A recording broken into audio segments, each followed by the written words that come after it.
Hey, what's up, everybody? It's Stephen A. Williams, president and founder of the creditrepairshop.com. And in today's video, we're going to talk about the path of a collection or of a charge off.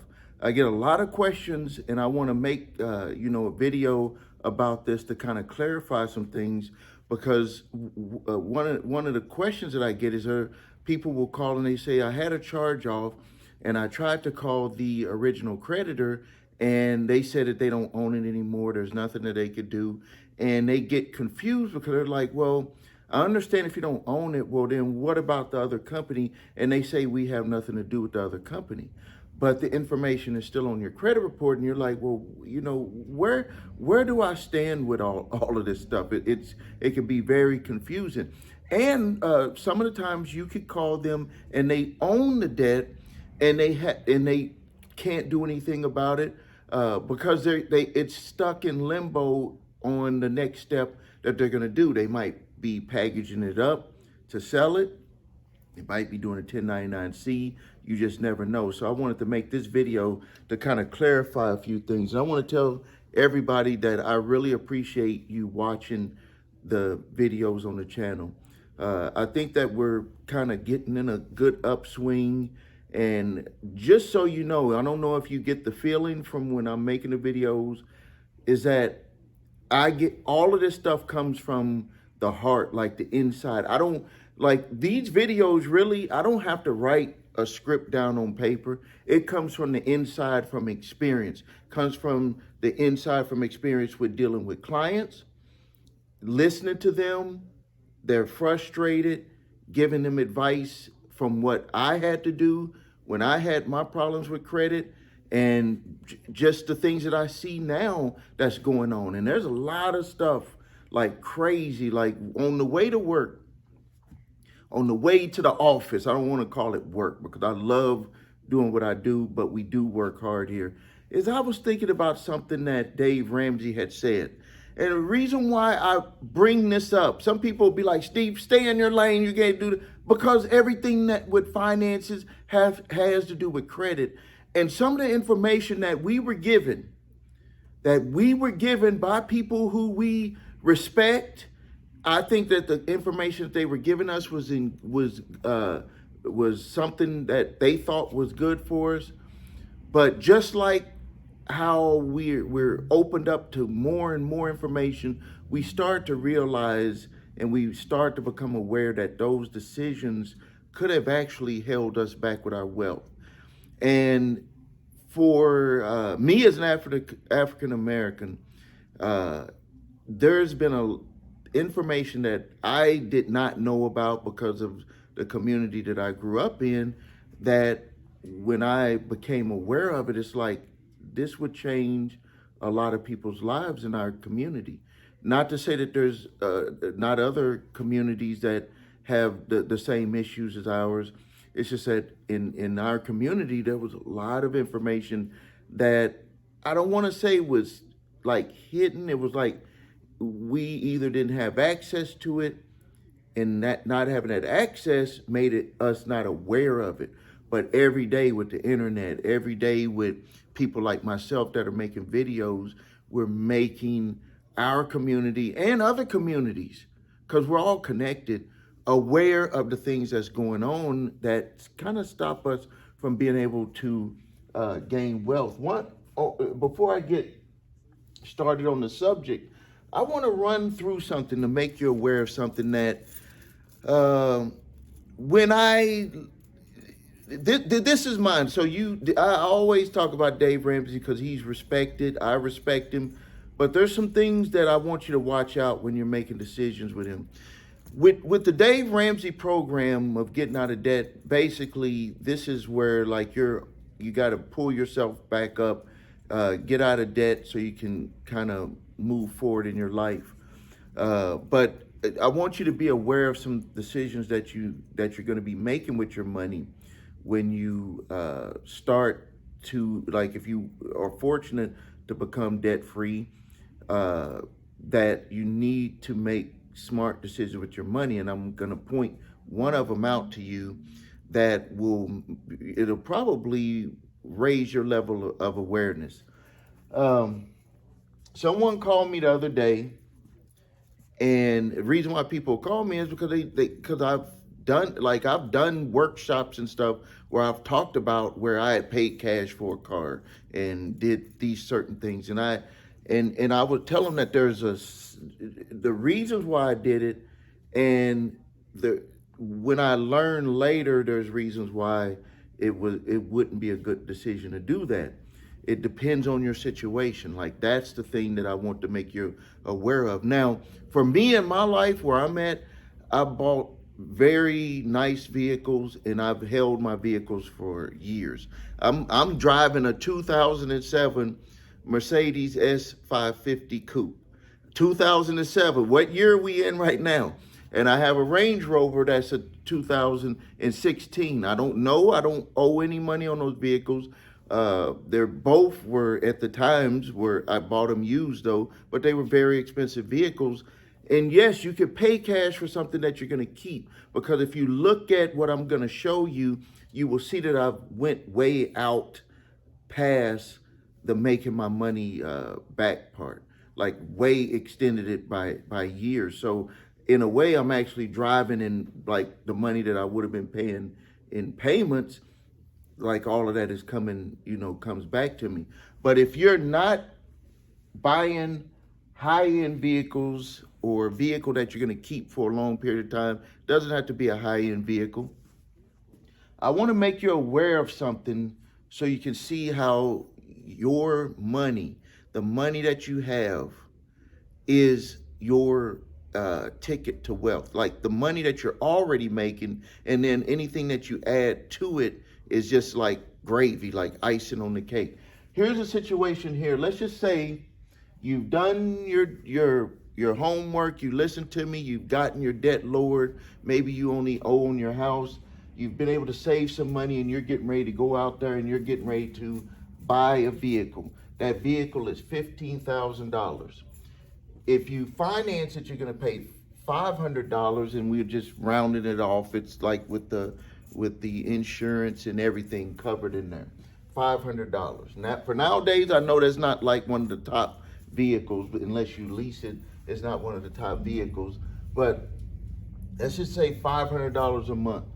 For you, this is what I want you to be aware of. For you to, if you pay $15,000, it's going to take you 30 months to make your money to break even. The decision that I want people to start to become aware of is, will you keep that vehicle for 30 months? The average person keeps a vehicle about 2 years, and then they trade it in and get another vehicle. So I want you to keep in mind, it's going to take you 30 months. So now, what could you do if you just paid a small down payment and you invested the rest of that money? What are the things that you could do? So that these are like those financial decisions that you can make, to where you can say, okay, I'm paying payments here, but I'm making money with my money.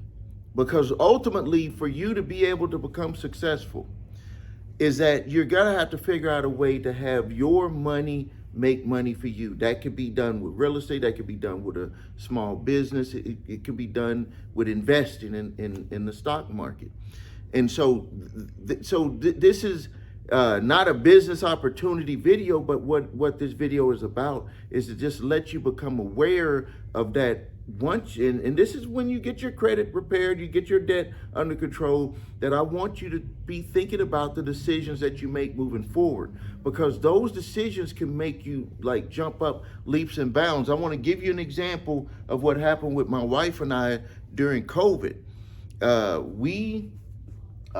Even though our debts were paid, the cars and stuff were paid off, we invested, because, we've taken care of our credit, got ourselves in a good position. We had invested $50,000 in the stock market. We saw a group of stocks that we wanted to get. There were 7 of them. One of them was GoDaddy, Roku, AT&T, Pfizer. Like, there was just a small group of stocks that we invested in. Some of them went real good. Some of them were, mediocre. But over the 2 years, we had grew that to $50,000 to $262,500 and some change. We had grew it to that. And I give this example because if you were to pay $15,000 on the car, you have to wait 30 months before you start making money on your money. That's if you keep the car past 30 months. So on month 31, you would start making $500 a month. That's the way that's like the way that I do it when I was did my vehicles. I was like, okay, we're over now. Every month that we had a car, it's like I'm investing because I get to just keep that money even though the cars are paid off. But this is the way that you would do it. So now what I want you to become aware of is that if you have money, you got yourself with the debt under control, got your credit under control, think about the ways that you're making your purchases, and maybe you could set aside some money to start investing in something and make, do your due diligence. But this video right here, this portion of the video is mainly just so you can become aware of the different things that you're doing with your money. Because ultimately, in the end, you're going to need to start looking at opportunities to turn your money into more money. And you don't turn more money into more money by doing more work. That's just not going to work for you. So now let's get into it. So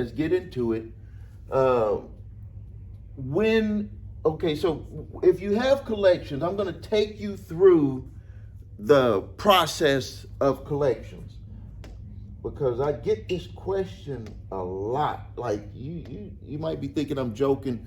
I get this question a lot. They're like, it was charged off. I tried to call them. They won't do nothing, or they said it was sold. What can I do? So what I want to do in this video is I'm going to take you through the flow chart or the path of a collection. So you have a collection. You had a credit card collection or a repo, whatever it is. It was a collection. So the first thing that's going to happen is going to be a charge off or a write off. This is a process that is mandatory. They have to do this, and this is going to either be done on a vehicle. It can be done within 3 months. On a credit card, it's going to be 6 months. And this is only administrative. This is to clean up the books so they do not have non-performing accounts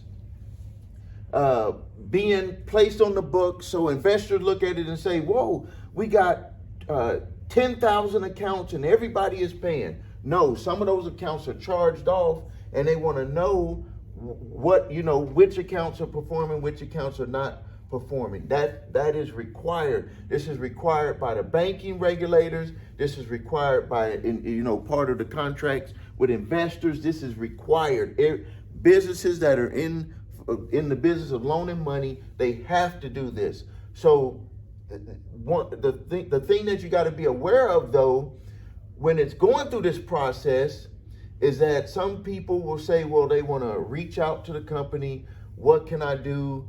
Or it's a collection and it hasn't been charged off yet, but I haven't been paying. What can I do? Can I make some type of settlement offer? You can, depending on what type of account it is, but more than likely, they cannot do any settlement on your account unless it's just a special situation until it does this.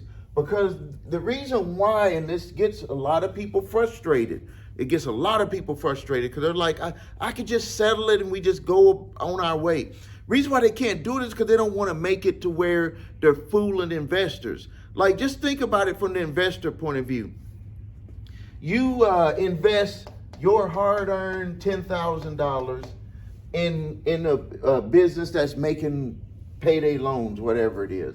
And then all of a sudden at the end of the month, they say, well, on your $10,000, we promised that you would make like $5,000, but no, you only gonna make like $3,000. So you're going to be like, well, what happened? And then they say, well, we gave some people who wasn't paying, we gave them a discounted settlement. And you're like, well, show me, the paperwork on that.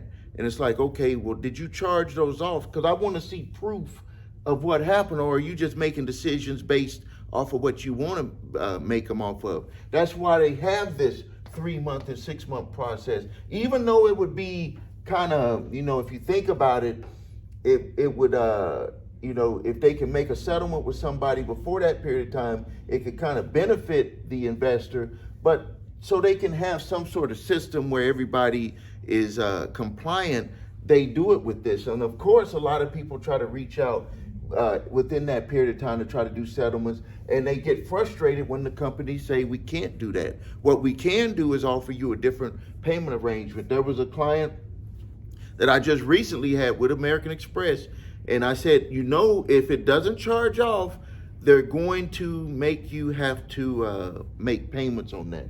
And he was like, well, man, I don't want to make payments. I want to settle it. I said, it has a charge off then. You can look right here on American Express's website. It specifically says if you have a hardship, that they're going to ask you to do a payment arrangement, and they will spread out the payments. Like they will tell you, like, hey, your payments right now, you have 24 months, we'll make it 48 months to cut it in half so you can afford it. Yes, we're going to charge you interest. So that's what you're facing. Like, there's no way around it. That's the rules. That's how they're going to do it. So it has to go through the charge off process before they can do it. Now, it gets very interesting once it makes it past the charge off process. Because once it makes it past the charge-off process, if you catch the creditor at the right time with a hardship letter expressing your financial hardship, not a sob story, just to where they would understand that your situation is, maybe you had a medical issue. Maybe there was a death in the family that really affected you. Maybe you have some emotional issues, and it's just you're not going to be able to work. You're on disability, whatever that is. There's a number of things that you could put in that hardship letter that would be factual rather than just trying to make them see it your way on an emotional level. They could end up filing a 1099-C cancellation of debt.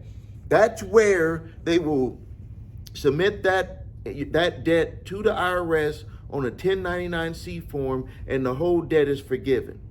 And you can utilize that 1099-C to get that information off of your credit report. Now, you might be asking, well, Steve, what are the chances of me being able to get a 1099-C even if I don't have all of those types of issues?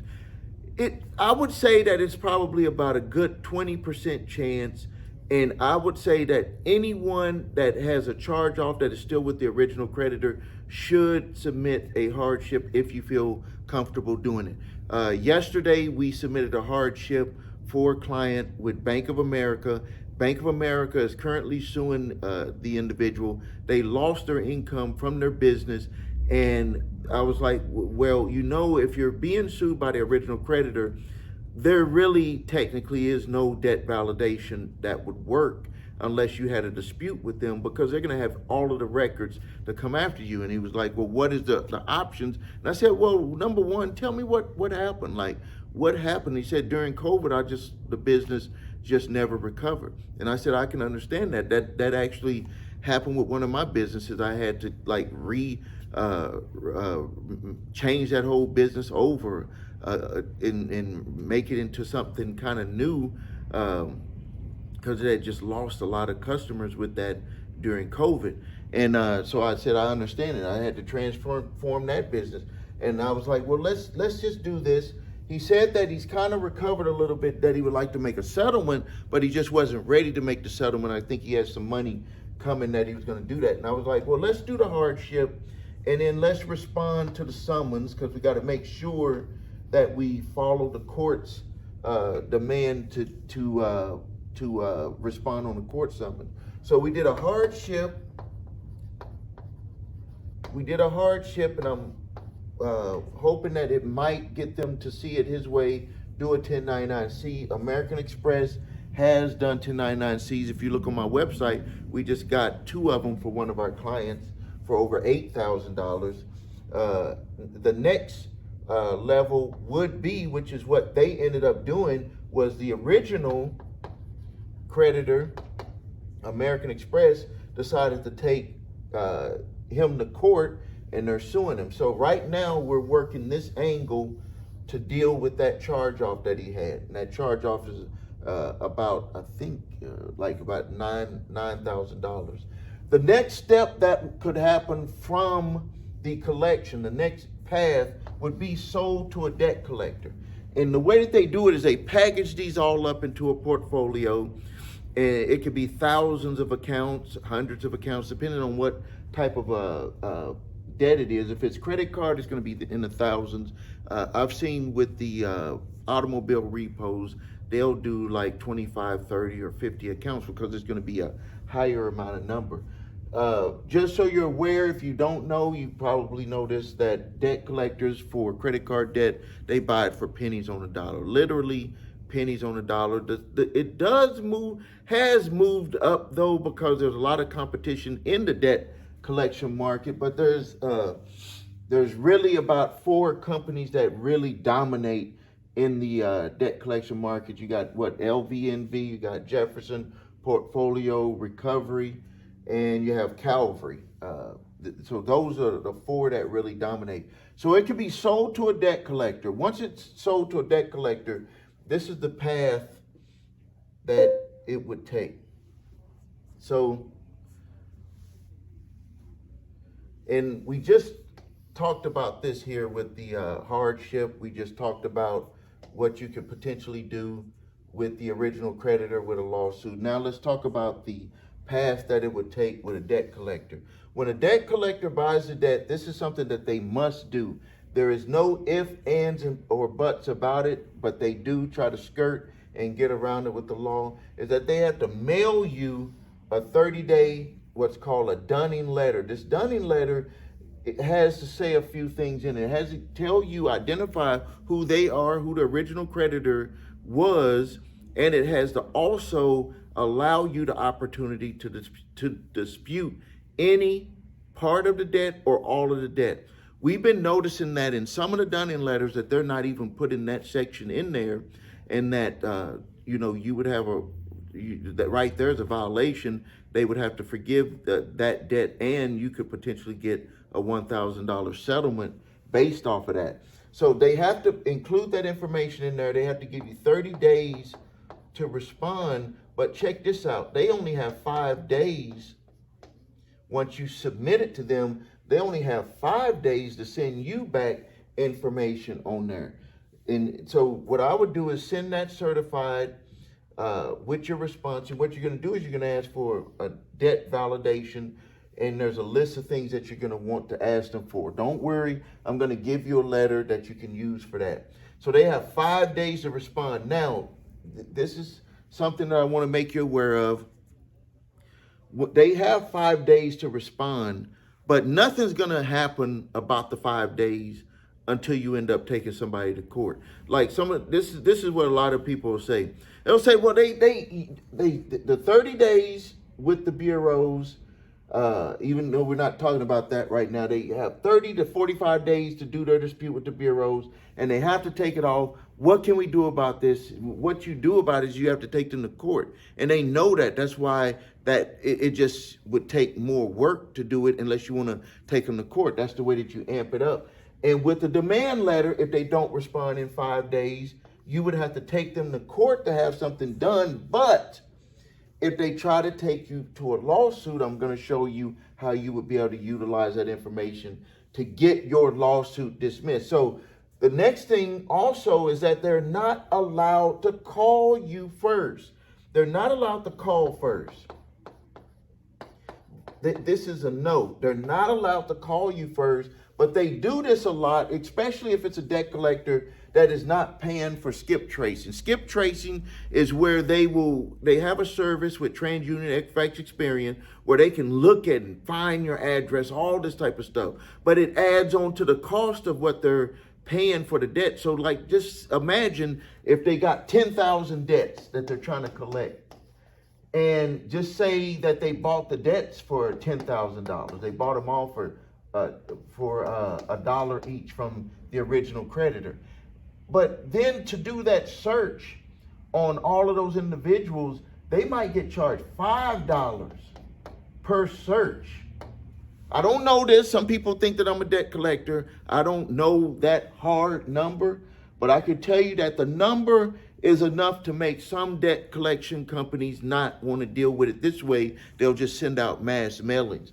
But they utilize these skip tracing because it gives them a lot of information. It lets them know that you're working. It lets them know that you're making payments on stuff. It lets them know your addresses, all of that stuff, so they can determine what they're going to do. So even though they invest more here, it ends up costing them less money because they really only send this dunning letter to people that were really verified. So it's going to cost them more on the front end. But when they pay more, because if you do they bought 10,000 accounts for $10,000, and then you add another $5 onto there, you're talking what, $50,000 now. Now they're at $60K. So now they're like, we got to get real serious. That's why they start to pull all of these dirty tricks, because look at the money that they want to make back first. So they want to start making their money back. And the first thing they start doing, they're like, we're going to send out these letters. We're going to, even if, they're going to say, well, if we don't respond in 5 days, what are they going to do? Take us to court? They're already struggling with making their payments. They're going to hire a lawyer and take me to court. They're going to gamble on that. And then remember, they can't call you first. The reason why they would call first is because you have debt collectors that don't want to spend this money for that tracing membership with the 3 main credit reporting agencies. So they send they send the dunning letter. You have 30 days to respond. If you don't, it goes on your credit reports, regardless if it's legit or not. It's going to go on your credit reports. That's just the way the Fair Debt Collection Practices Act and the Fair Credit Reporting Act is written. They have 5 days to respond. If they don't respond, you just have to keep pushing on them. When you do your response, you need to have a debt validation. And when you do the validation with the information I'm going to give you, it's going to put your account into a 90-day dispute process. This is where during this 90 days, you couldn't even call them up and do a settlement with them because it's going through this process right here. Some of the times, they will just wait the 90 days and then they'll proceed. That's just the way that they'll do. They'll be like, we have a strong enough information. We believe that we can win this. Other times during that period of time, they will say, we're not going to come after you. They'll send you a letter and they'll say, we're going to cease all collections. And you need to keep that letter because they might sell it back to the portfolio company that they bought it from. Or they could just do the next step where they're going to take you to court, and you need to be prepared to respond to the court summons and put an affirmative defense. Now, this is where it gets very interesting because remember, when you did your work and you sent that 5-day, you can use that in your defense. They didn't respond according to the Fair Debt Collection Practices Act. They did not respond in that 5 days. You got paperwork showing that you did that. They didn't expect you to have that information. Your debt validation, you're going to put that in there. You're going to do a debt validation in there. A lot of times people will say, well, I did my summons response, but they didn't, the judge said that wasn't enough for me to be able to win. Because when you do your validation, it has to be done a certain way. And don't worry, I have a service that can help you with that. But basically, it's where you're asking for the contract, you're asking for all the payment history, you're asking for everything that the original creditor would have to be able to collect the account from you. So if they do take the path to try to sue you in court, then you have to be prepared to do your defense, do your summons response, but you've already done your homework. If they didn't send this properly, the dunning letter, then you would add that into your defense. You see how you're building a case where the debt collector could be like, hey, we didn't do this right. We didn't do this right. And maybe they made a mistake during the 90-day process. Whatever that is, you put that into your defense. That's how you build your case against them. And you're building it on what they've done wrong. It's not like you're reaching out to other cases and trying to become Perry Mason on up in court. No, you're just tearing apart their case by the documents that they presented. All right, I hope you enjoyed this video. Please post your questions and your comments. Please subscribe to the channel. If you need help with your credit, please visit us at thecreditrepairshop.com. Watch the video, What Makes Us Different, so you can see my 8-point validation process and my 2-phase settlement process. That's the way that we repair credit. We do not promise overnight success. We do promise hard work, consistent. It will get done. One way or another, it will get done. And we will help you with settlements if it gets to that point. We're going to help you from A to Z. We're not going to leave you out in the cold. The next thing is, if you don't have your credit reports and scores, a lot of this stuff can stop by having complete credit reports, because there's certain information that could be on your credit report that can make your whole debt go away, and you can get that information wiped off your credit report. One thing that I've seen on credit reports is that it will have that they did what's called canceled the debt. They canceled the debt. If you see that word in the comment section, it could be a 1099-C. We just had clients that called the IRS and they said, we got a 1099-C from this credit card company. And they were like, I didn't get a copy of it. They were like, it's a delay, but they did file it. If a debt collector would have came to try to collect the money, they would have been paying 2 times. So be aware of that. Go to the website, the3scores.com. And if you go there and grab your credit reports, we will give you a free evaluation and tell you what you need to do to repair your credit. And you don't even have to become a customer of ours. If you have debt collectors coming after you, here's my ending promise for you, because I said I'm going to give you documents that you can utilize to go after these debt collectors. Grab my statute of limitations letter for debt that is past the legal statute of limitations to collect. These debt collectors buy debt all the time that is past the legal statute of limitations to collect. I give you that letter. All you have to do is send them that letter. You don't have to do a debt validation or nothing. The next one is cease and desist collection activities letter for debt that is not past the legal statute of limitations to collect, but you want to put pressure on the debt collector to stop them from coming after your money, from frustrating you, from getting you into an emotional, getting you emotional over this debt. This is your tool to be able to fight back for yourself. And then I give you a debt validation for the back and forth. No, I can't promise that it's going to make the debt go away. But yes, I can say that this has helped clients, not clients, people here just on YouTube that took the letter for free and stopped them from having to pay a debt. It doesn't matter if it stops you from paying $100, $200, $300, $1,000. This letter is tremendous. And yes, I do ask for a donation when you get the letter. It helps me monetize my time to make these videos to help you. So thank you for your time. Post your question and